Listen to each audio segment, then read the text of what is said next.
9.2 का question third given अपने को if tan a plus b equals to √3 और tan a minus b equals to 1/√3। इसमें क्या है भाई, a plus b की जो वैल्यू है वो 0 डिग्री से तो बड़ी है लेकिन 90 डिग्री से छोटी होगी।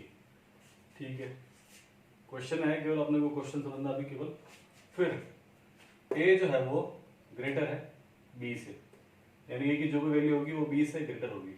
फाइंड करना है अपने को a और b क्या है, यानी एंगल a और एंगल b ये अपने को फाइंड करना है। Simply tan a plus b लिखा अपन ने, गिवन जो है tan a plus b equals to √3। अब tan a plus b क्या है, थीटा। tan थीटा की वैल्यू √3 कब होती है, लिखा मैंने इधर √3 भाई, इसकी वैल्यू होती है 60 डिग्री पे। सिर्फ ये चीज समझने वाली है इसमें कि tan थीटा वो कब होता है, √3।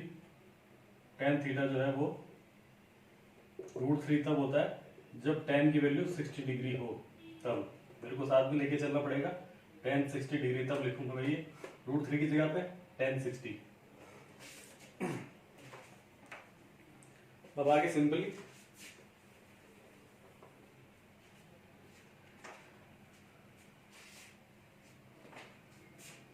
एक जनरल टर्म होती है कि tan इनवर्स अपन दोनों तरफ लेते हैं। अब ये ऐसे नहीं होगा कि भाई tan से tan कट हो जाएगा, tan से tan कट नहीं होगा। अपन क्या करते हैं, tan इनवर्स जब लेते हैं मतलब tan का उल्टा, तो tan इनवर्स से tan कैंसिल हो जाएगा। वो टर्म आएगी आपके 12th क्लास में। tan इनवर्स tan जब होगा, या इस तरह से समझ सकते हो, इधर मल्टीप्लाई में 2 है, 1/2 से जब मल्टीप्लाई करूंगा तो 2 से 2 कैंसिल। इसी तरह से ये tan इनवर्स है, tan इनवर्स किस तरह से होगा, 1/10, दोनों तरफ क्या आएगा 1/10। जनरली उसको बोलते हैं tan इनवर्स। तो मैं इसको इधर लिखने की जरूरत नहीं अपने को कुछ भी, सीधा लिख देंगे a plus b equals to 60 degree. Equation 1 नाम दिया। Also tan e minus b equals to √1/3 दे रखा है, 1/√3, और 1/√3 वैल्यू होती है tan 30 पे। तो tan a minus b equals to tan 30 degree. तो a माइनस b मिला अपने को 30 डिग्री। ये इक्वेशन 2। कोई भी मेथड यूज कर लेंगे, एलिमिनेशन मेथड या सब्स्टिट्यूशन मेथड। तो लिखते हैं अपन बाय इक्वेशन 1 and 2, इधर a plus b है equals to 60 and a minus b equals to 30। Simply क्या करूंगा, मैं दोनों को ऐड कर दूंगा। ऐड करूंगा तो b से b, एक प्लस का भी है एक माइनस का भी है, ये दोनों कट हो जाएंगे। a plus a 2a, 60 plus 30 90 degree. a की वैल्यू 90/2 यानी कि 45 डिग्री।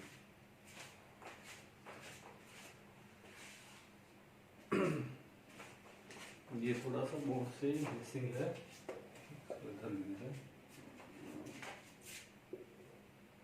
कि 2a इक्वल्स टू 90 मिला, 2 इधर आएगा अपॉन में,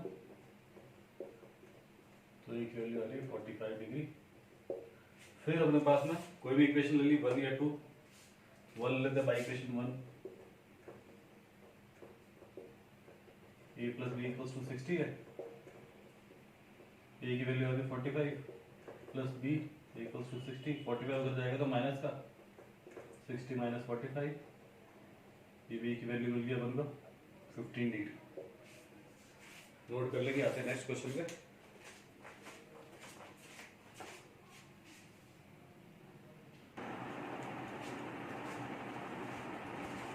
क्वेश्चन अब state whether following are true और फॉल्स, और जस्टिफाई करना अपने को आंसर। यहाँ पे ये बताना है साइन a प्लस बी वो इक्वल है क्या sine a plus sine b के। अब ये क्वेश्चन में दो तरीके से हो सकता है भैया। पहला तो भाई मैं लेके चल रहा हूँ let A equals to 60 degree, sorry A equals to 90 degree and B equals to 0 degree. Value रखूंगा जब इधर साइन 90 प्लस 0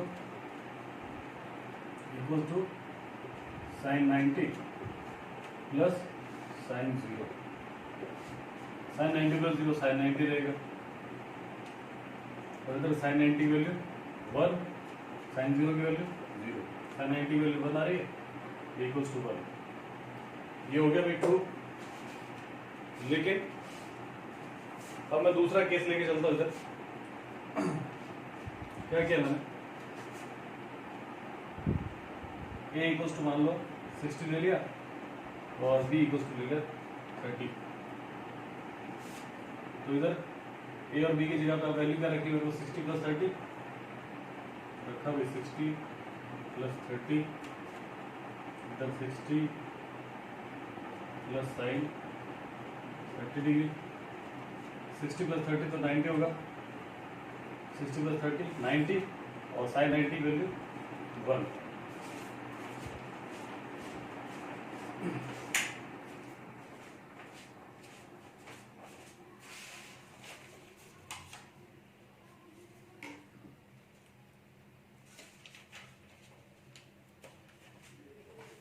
अब इधर साइन 60 की वैल्यू कितनी है भाई, वो है √3/2। साइन 30 की वैल्यू 1/2। एलसीएम लिया मैंने तो एलसीएम है √2 और इधर √3 प्लस 1। √3 प्लस 1 अपॉन 2 एक 1 के इक्वल होगा क्या, नहीं होगा। तो हम क्या बोलेंगे कि ये जो स्टेटमेंट है वो ट्रू नहीं है। केवल एक कंडीशन में ट्रू होना जरूरी नहीं है, सारी कंडीशन में क्या होगा स्टेटमेंट जो रहेगा वो ट्रू होना चाहिए। तो दूसरी कंडीशन जब मैं लेके चल रहा हूं तब इसमें ये वैल्यूज इक्वल नहीं आ रही तो बोलूंगा जो स्टेटमेंट है मेरा फॉल्स है। ठीक है, नेक्स्ट क्वेश्चन।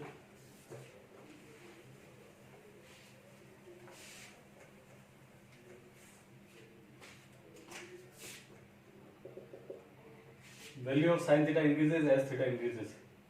तो थीटा है मेरे पास में और sine theta 0, 30, 45, 60 then 90। Value 0, 1/2, 1/√2 then √3/2 and 1। दिख रहा है मेरे को जैसे जैसे थीटा इंक्रीज हो रहा है 0, 30, 45, 60, 90 बढ़ते जा रही वैल्यू।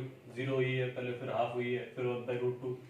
अब इधर किसी को समझ में नहीं आएगा कि कैसे बढ़ती हुई जा रही है। या तो सिंपली ऐसे समझ सकते हो कि 0 से लेके हाफ हो रही है, हाफ से लेके फिर इधर तक आ रहा है तो वो 1 हो रही है, यानी 0 से लेके बीच तक की वैल्यू 0 और 1 के बीच में।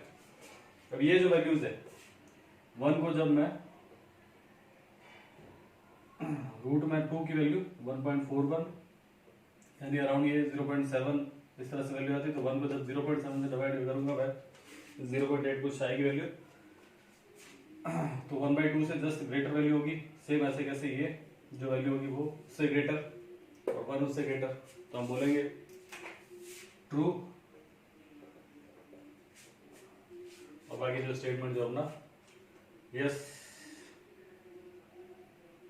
Value of sine theta increases with increase in theta. अब नेक्स्ट पार्ट जो है कि कॉस थीटा में बोला है the value of cos theta increases as theta increases, कि जैसे जैसे थीटा बढ़ेगा वैसे वैसे कॉस थीटा की वैल्यू बढ़ेगी।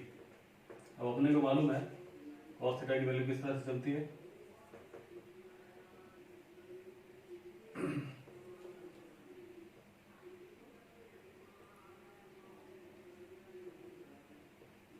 वन से लेके 0, मतलब उल्टी चल रही है, साइन की जस्ट उल्टी है।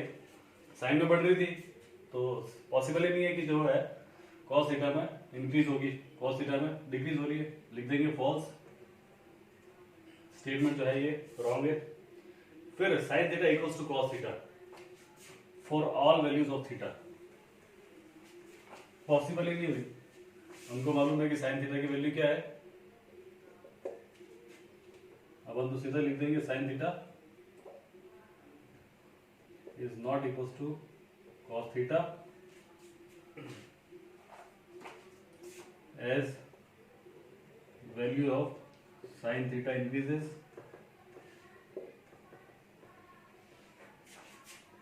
with increase in theta and value of cos theta decreases with increase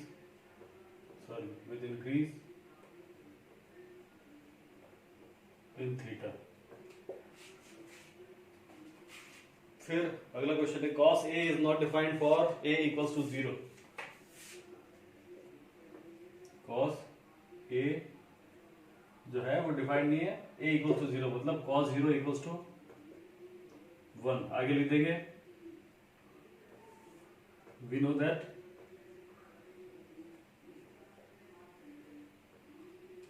cos 0 equals to 1 statement is false